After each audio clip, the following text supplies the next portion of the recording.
ठंडा लागता। ठंडा आ गई ह।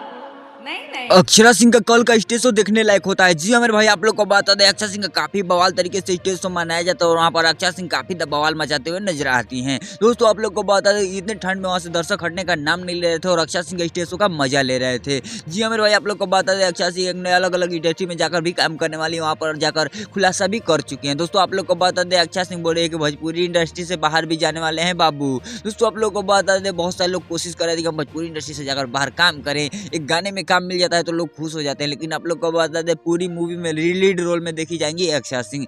जी हाँ मेरे भाई, आप लोग को बता दें, अक्षरा सिंह काफी बवाल चीजों का खुलासा करते हुए नजर आ रही है इन दिनों। और आप लोग को बता दें कि अक्षरा सिंह का हर रोज एक नया स्टेज शो है, इसलिए आप लोग को स्टेज शो देखना है तो अक्षरा सिंह का इंस्टाग्राम फॉलो कर लीजिएगा। वहाँ पर हर रोज स्टेज शो का अपडेट देती है अक्षरा सिंह, और अलग अलग जगहों पे जाकर अक्षरा सिंह के स्टेज शो का आप लोग मजे भी ले सकते हैं। दोस्तों आप लोग को बता दें, अक्षरा सिंह का बारे में आप क्या सोचते हैं कमेंट करके जरूर बताइएगा, और अगली बार अक्षरा सिंह कहाँ स्टेज शो करने वाली हैं इसका आप लोग को जानकारी है तो मेरे कमेंट बॉक्स में बोल दीजिएगा। दोस्तों आप लोग को बता दें, अक्षरा सिंह नई नई सॉन्ग लेकर आने वाली है, सभी का अपडेट आप लोग को देते रहेंगे। इस चैनल में सब्सक्राइब कर लीजिएगा। मिलते किसी नए वीडियो में किसी नए टॉपिक के साथ, तब तक के लिए बाय।